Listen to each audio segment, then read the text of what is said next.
I stopped my own wedding, not because I got cold feet, not because I didn't love him, not because I changed my mind. I stopped it because 20 minutes before I was supposed to walk down the aisle, I discovered my fiancé had been planning to leave me all along. He'd set it up perfectly. The wedding was the exit strategy.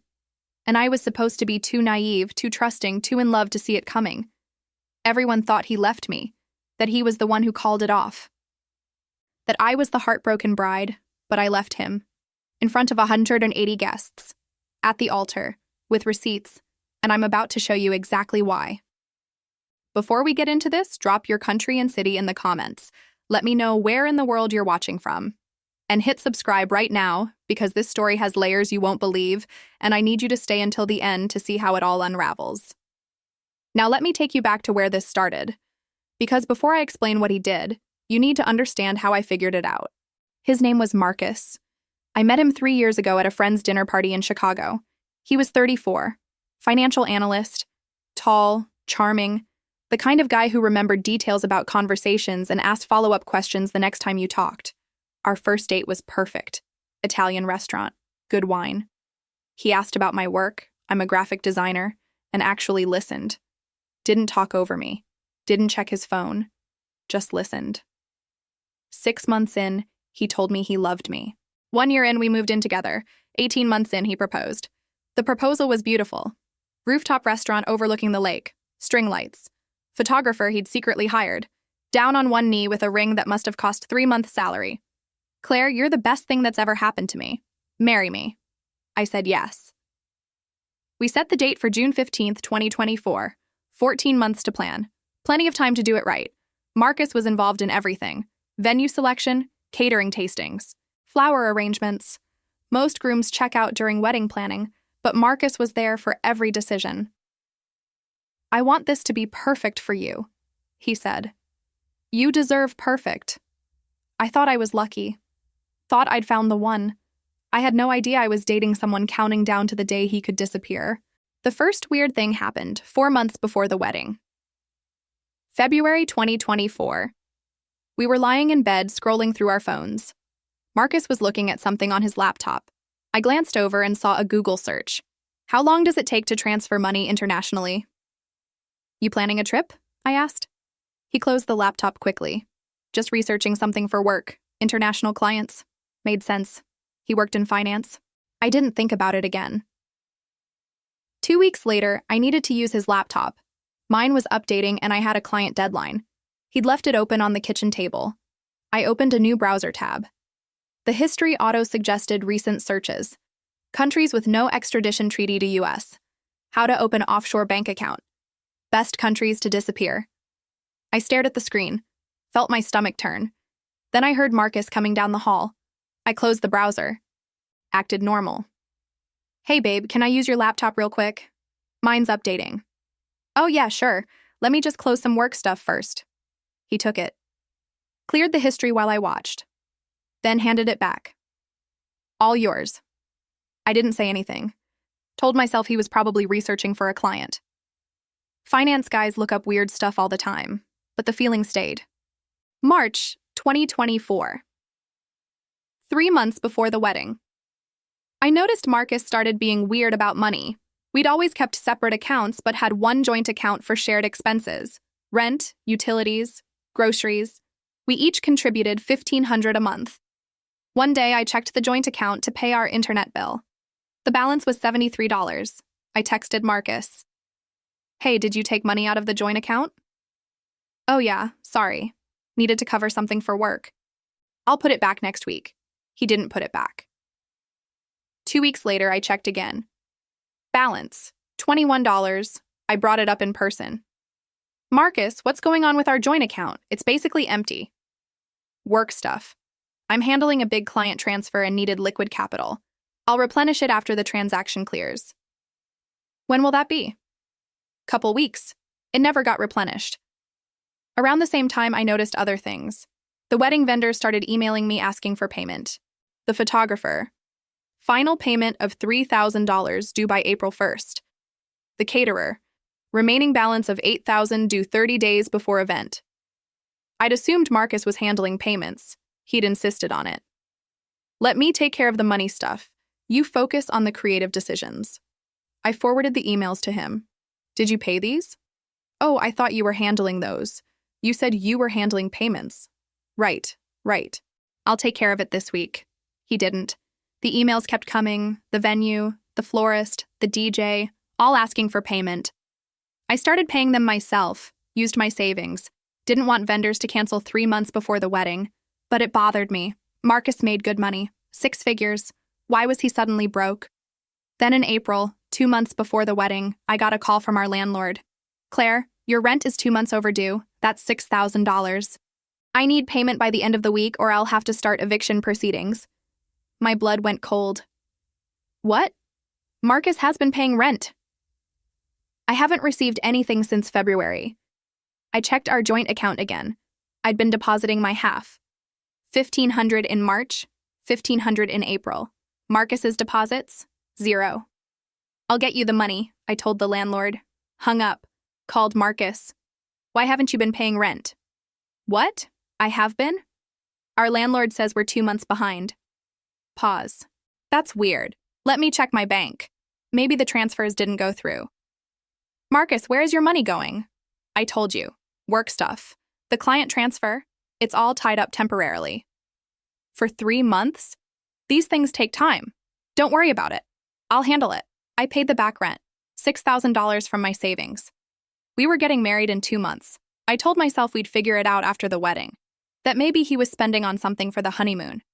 That there was an explanation. But I started watching more carefully. May 2024. 1 month before the wedding. I did something I'm not proud of. I checked Marcus's phone. He'd left it on the bathroom counter while showering. No password. He'd always said he had nothing to hide. What's mine is yours, babe. I opened his banking app. His checking account showed $73,000, about right for his salary and savings. But then I saw transfers, regular transfers. 5,000 here, 8,000 there, 15,000. All going to an account I didn't recognize. Account name: ML Holdings, LLC. I screenshot it, checked his email, found correspondence with an LLC registration service. ML Holdings was registered in Delaware 3 months ago. Marcus listed as sole proprietor. Why would my fiancé open an LLC and not tell me? I kept digging, found more emails, one from a real estate agent in Costa Rica. Subject: Property viewing confirmed. Casa Vista Mar, May 20th. Marcus and I weren't looking at property in Costa Rica. We'd never even discussed Costa Rica. Another email from an international bank. Account opening approved. Initial deposit of $90,000 USD confirmed. $90,000. In a Costa Rican bank account. Under his LLC. I felt sick. There was more. Travel confirmations, a one-way ticket to San Jose, Costa Rica. Departure date: June 16th, 2024. One day after our wedding, I confronted him that night. Marcus, why do you have a one-way ticket to Costa Rica the day after our wedding? He didn't even look surprised, just tired. You went through my phone. Answer the question. It's for work. Site visit. I'll be back in a week. It's a one-way ticket. I'll book the return flight when I know the exact timeline. It's easier that way. And the LLC, the Costa Rica bank account, the $90,000 you transferred? Now he looked uncomfortable. Claire, you're misunderstanding. Explain it to me then. It's an investment opportunity, real estate in Costa Rica. The LLC is for tax purposes. The bank account is to hold funds for the purchase. Why didn't you tell me? Because I wanted to surprise you. I was going to tell you on the honeymoon. It was going to be this whole thing. Surprise? We have a vacation property. It sounded reasonable. Almost. Show me the property listing. What? Show me the listing, the address, proof that this is real. I don't have it on me. It's on my work computer. Marcus, your work computer is right there. I mean my office computer, downtown. Then let's drive there right now. Show me. Claire, it's 10 p.m. The building is closed. What is this, an interrogation? You have $90,000 in a foreign bank account and a one-way ticket out of the country the day after our wedding. Yeah, it's a fucking interrogation. We fought for 2 hours. He kept insisting it was legitimate. Kept saying I was being paranoid. Kept deflecting. Finally, I said, fine, show me tomorrow. First thing, Proof that this is a real investment. I will. I promise. Can we please just go to bed? We're getting married in 4 weeks. I don't want to spend that time fighting. We didn't go to bed. I slept on the couch, and I started planning.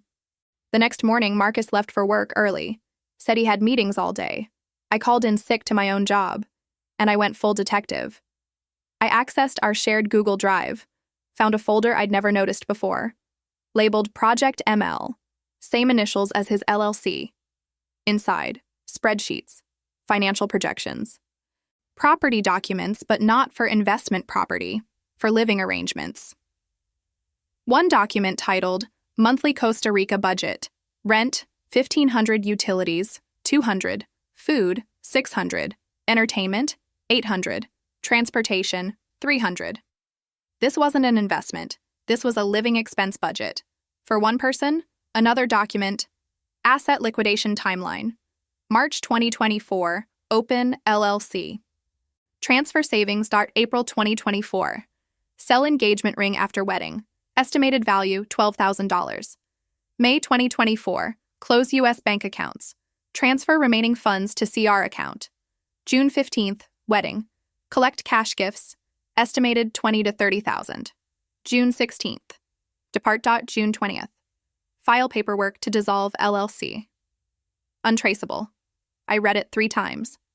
He was planning to marry me, collect wedding gifts, sell my engagement ring, and disappear to Costa Rica with all the money, but I still didn't have the full picture. Why? Why go through with a wedding just to leave? I kept searching, found another folder. Insurance, life insurance policy, on me. $500,000 policy, taken out 8 months ago. Beneficiary, Marcus Lawrence. I felt cold. There was a document attached. Notes, in Marcus's handwriting. CR doesn't have extradition for fraud. If questioned, investment gone wrong, money lost, marriage ended. Clean break. And below that, backup, accidental policy claim, hiking incident, CR has limited investigation resources. My hands were shaking so badly I almost dropped the laptop. He wasn't just planning to steal money and leave. He was planning my death as a backup option. I called my best friend Rachel, told her everything. Holy shit. Claire, you need to go to the police. And tell them what? That my fiancé has a Costa Rica bank account and a budget spreadsheet? That's not illegal. The life insurance isn't proof of anything. People take out life insurance. The notes are creepy but not criminal. So what are you going to do? I'm going to that wedding, and I'm going to make sure everyone knows exactly who he is before he gets the chance to disappear. But that wasn't even the worst part. 2 weeks before the wedding, I got a message on Instagram from someone I didn't know. Account name, Jessica Reeds 23. You don't know me, but I need to tell you something about Marcus. Can we talk? I almost deleted it. Thought it was spam or drama or an ex trying to start trouble. But something made me respond. Who are you? I'm Marcus's girlfriend, or I was. Until 3 months ago when he told me he had to take care of something and he'd come back for me. He said he was getting money together, that we'd start over somewhere new. Then I saw your wedding announcement and realized what he meant by take care of something. He's using you. My heart stopped. Prove it. She sent screenshots, messages between her and Marcus, hundreds of them. From January 2024. Marcus, I love you, Jess, but I need you to trust me.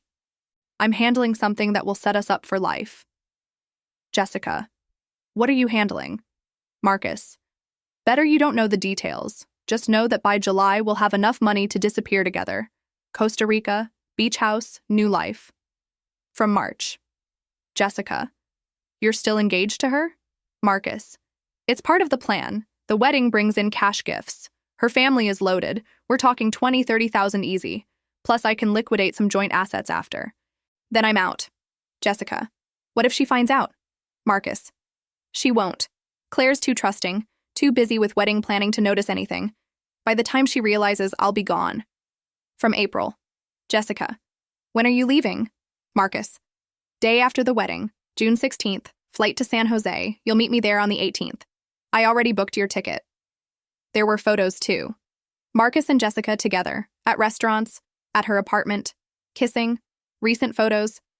From 2 weeks ago, I stared at my phone. Read everything twice. He had a whole other relationship, a whole other plan, a whole other life set up. And I was just the bank, the cash source, the idiot financing his exit. Why are you telling me this? I messaged Jessica. Because he promised me we'd leave together in June. Then yesterday he told me plans changed. That he had to go alone first. Logistical reasons. I think he's planning to take the money and leave both of us. Do you have more proof? Everything. Photos, messages, receipts from hotels where we stayed. I can send it all. Send it. She did. 200 screenshots. Hotel receipts showing Marcus checking in with Jessica while he told me he was on work trips. Restaurant charges on our joint credit card. Dates I thought he was at business dinners, but the locations matched romantic restaurants where he'd taken Jessica. He'd been using our money to date her, using me to fund his affair. I downloaded everything, organized it, built a timeline. Then I did something crazy. I didn't confront him, didn't call off the wedding, didn't tell anyone except Rachel. I decided to let it play out. Let him think he was getting away with it, because I wanted everyone to see. I wanted witnesses. I wanted his family, my family, our friends, all 180 people invited to our wedding, to know exactly who Marcus Lawrence really was. The week before the wedding, Marcus was different, lighter, happier. He was whistling while making coffee, smiling for no reason, overly affectionate. I can't wait to marry you, he said Tuesday morning, kissing my forehead. 4 more days. I smiled back. Me neither. He had no idea I'd spent the previous 3 nights copying every file from his laptop, every message from his phone, every transaction from our accounts. Wednesday, his best man threw him a bachelor party. He came home at 2 a.m., drunk, happy. Best night ever, babe. Love you so much. He fell asleep immediately. I went through his jacket pockets, found a receipt from the bachelor party, dinner and drinks for 12 people at a steakhouse, and a separate receipt from a jewelry store, time-stamped 3:47 p.m., before the bachelor party. Appraisal service, engagement ring, 2.5 carat diamond. Estimated resale value, $11,500. He'd had my engagement ring appraised, the one currently on my finger, planning exactly how much he'd get when he sold it after stealing it. Thursday, 3 days before the wedding, packages started arriving. Wedding gifts, people sending things early, blenders, towels, kitchen stuff, checks and cards. Marcus opened them all. Put the gifts in the guest room. Put the checks in his wallet. I'll deposit these, he said. Start our newlywed fund. He deposited them into his personal account, not our joint account, his. I watched him do it, said nothing. Friday, 2 days before the wedding, Marcus said he needed to run errands. I followed him. He went to the bank, came out 20 minutes later, then to a storage unit facility I'd never seen before, Unit 247. He went inside for 15 minutes, came out empty-handed. I waited until he left. Then I went to the storage facility office. Hi, my fiancé rents a unit here. Marcus Lawrence, Unit 247. I'm supposed to meet him but forgot which unit. Can you confirm? The attendant checked. Yep, Unit 247, rented 3 months ago, paid through July. Thanks. I didn't have a key, couldn't get in. But I knew it was there, knew something was in that unit. I called a locksmith, told him I'd lost my key to my storage unit. $100 cash, he'd open it. We met at 8 p.m. He opened Unit 247, inside, suitcases, 3 large suitcases. I opened them. Clothes, Marcus's clothes, toiletries, laptop, documents, cash, maybe 10,000 in hundreds. This wasn't storage. This was a go bag. Everything he needed to disappear. And at the bottom of the 3rd suitcase, a folder. Inside, both our passports, joint credit cards, my birth certificate, social security card. He was planning to take my identity documents with him. Saturday, day before the wedding, rehearsal dinner, both families, the wedding party, 40 people at a nice restaurant. Marcus gave a speech. Tomorrow I marry the love of my life. Claire, you've made me happier than I ever thought possible. I can't wait to spend forever with you. Everyone clapped. His mom cried. My dad shook his hand. I smiled, played my role. Across the table, Marcus's brother David caught my eye. He looked uncomfortable, like he wanted to say something but couldn't. After dinner, I cornered him outside. David, is there something you want to tell me? He hesitated. I don't know if I should. Tell me. Marcus asked to borrow $20,000 last month. Said it was for the wedding. For you. To make everything perfect. Did you give it to him? Yeah. He's my brother. He said he'd pay me back after you guys got settled. He didn't spend it on the wedding, David. I've been paying for everything myself. David's face changed. Then where did it go? I think I know, but I need you to trust me. Tomorrow at the wedding, if something happens, if I do something unexpected, I need you to back me up. Can you do that? What are you planning? Just trust me. Please. He nodded slowly. Okay.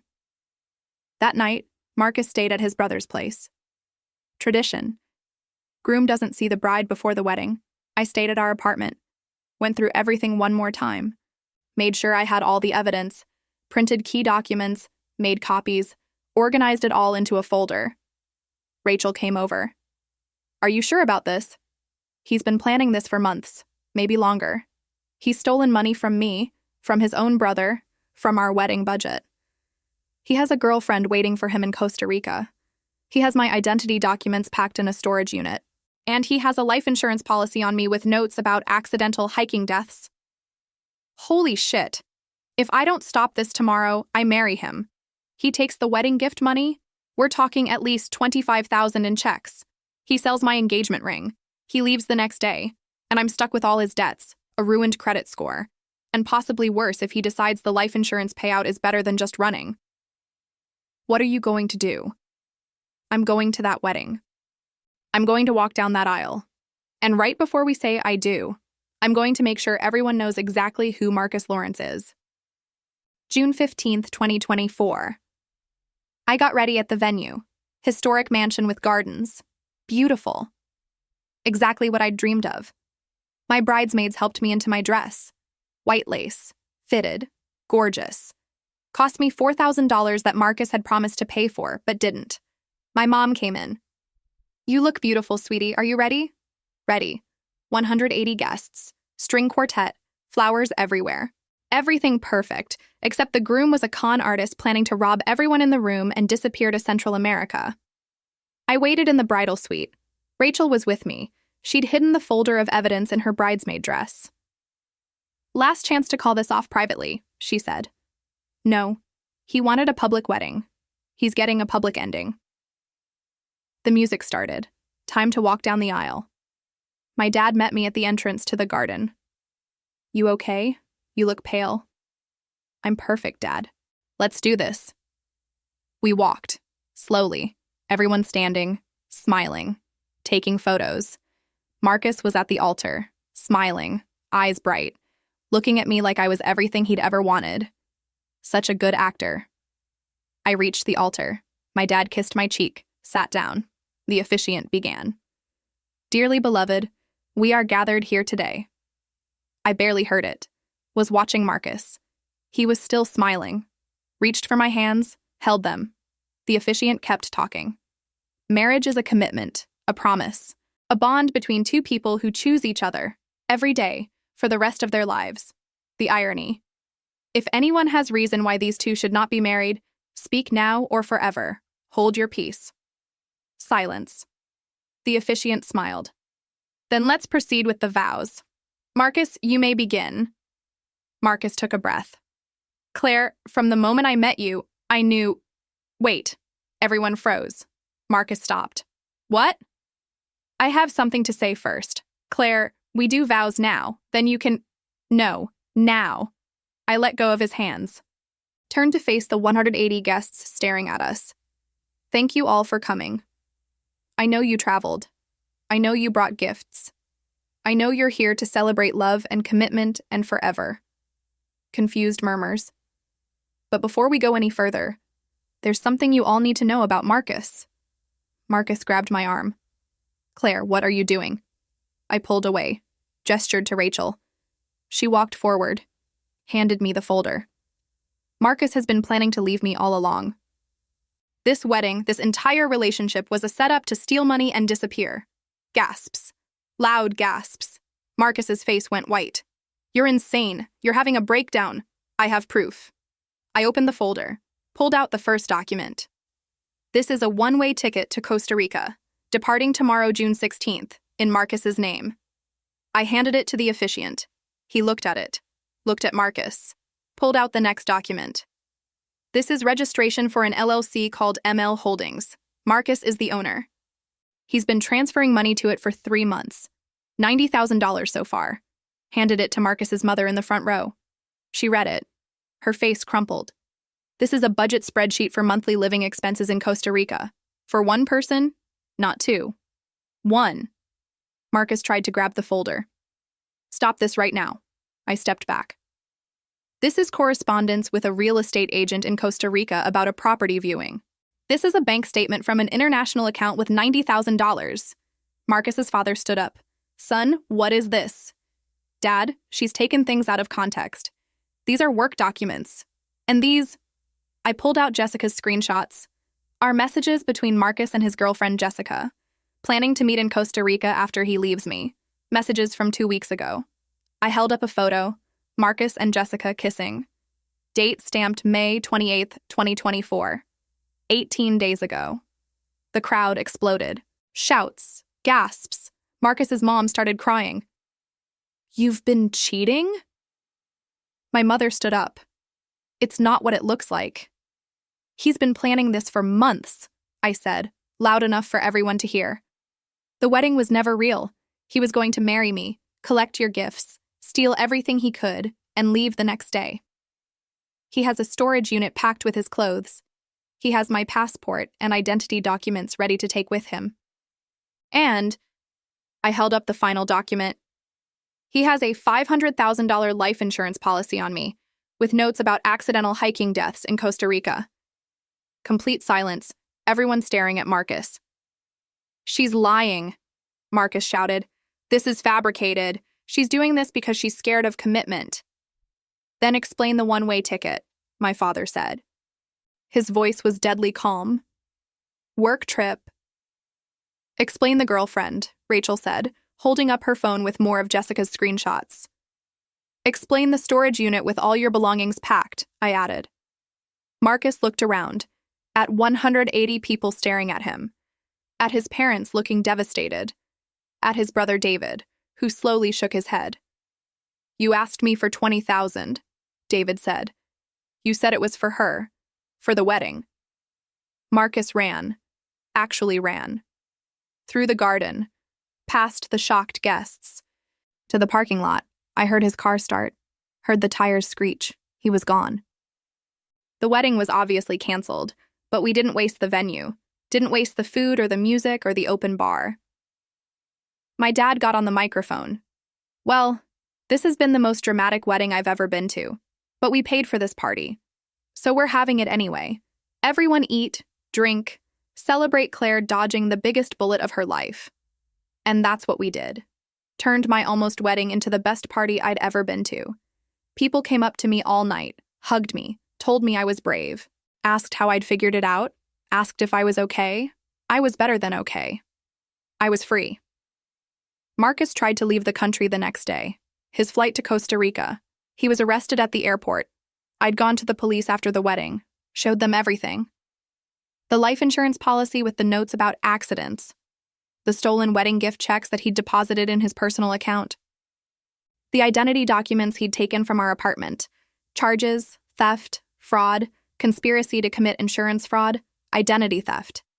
He took a plea deal. 5 years in prison. Restitution of $112,000. All the money he'd stolen from me, from his brother, from our joint accounts. Jessica contacted me after his arrest. I'm sorry. I didn't know he was going to screw me over too. Did you know about the life insurance policy? No. I swear. He told me it was just about money, about starting over. I didn't know he was planning to. I'm sorry. I actually believed her. She was a victim too. Just a different kind. Marcus's family apologized. His mother sent flowers with a card. We're horrified. We never knew. We're so sorry. David paid for my honeymoon. I gave him $20,000 for you. Least I can do is make sure you get something good out of this disaster. I went to Iceland. Alone. For 2 weeks. Hiked. Saw the northern lights. Processed everything. Came back stronger. It's been 2 years. Marcus is still in prison. Gets out in 3 years. I've already moved cities. Changed my number. Made sure he has no way to find me. I kept all the evidence. Backed up in 3 places. Just in case he ever tries to spin a different story. I'm dating again. Carefully. With boundaries. With questions I actually ask instead of assuming. And I never ignore red flags anymore. Mysterious searches. Unexplained money transfers. Changes in behavior. Those are information, not coincidences. People ask if I regret it. If I regret planning that public confrontation instead of just quietly calling it off. Never. Because Marcus was counting on me being too embarrassed to make a scene. Too polite to cause drama. Too afraid of judgment to expose him publicly. He was counting on me protecting his reputation while he destroyed my life. I chose differently. I chose truth. I chose witnesses. I chose making sure everyone knew exactly what he'd tried to do. And because I did, he didn't get away with it. Didn't make it to Costa Rica. Didn't disappear with $100,000. Didn't leave me with debt and possibly worse. He's in prison. I'm free. And everyone who was at that wedding knows the truth. Here's what I learned. When someone shows you who they are in small ways, believe them before the big reveal. Marcus showed me. The searches, the money transfers, the evasiveness, the weird behavior. I just didn't want to see it. Because I loved him. Because I was planning a wedding. Because admitting he was lying meant admitting I'd wasted 3 years. But 3 years wasted is better than a lifetime destroyed. If your partner is being secretive about money, investigate. If they have unexplained searches about leaving the country, ask hard questions. If they're suddenly moving assets around without explanation, demand transparency. And if they refuse, if they deflect, if they call you paranoid for asking reasonable questions, leave before they leave you.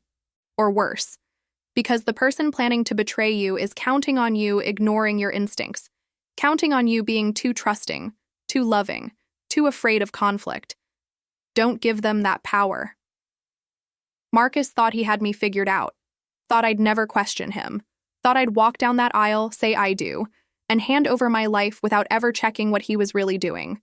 He was wrong, and 180 people watched him learn exactly how wrong he was. I stopped my own wedding. Best decision I ever made. Not because marriage is bad, not because love isn't real, but because that marriage would have been built on lies. That love was never real, and I deserve better than being someone's exit strategy. So do you. If something feels wrong, investigate. If someone's hiding things, demand truth.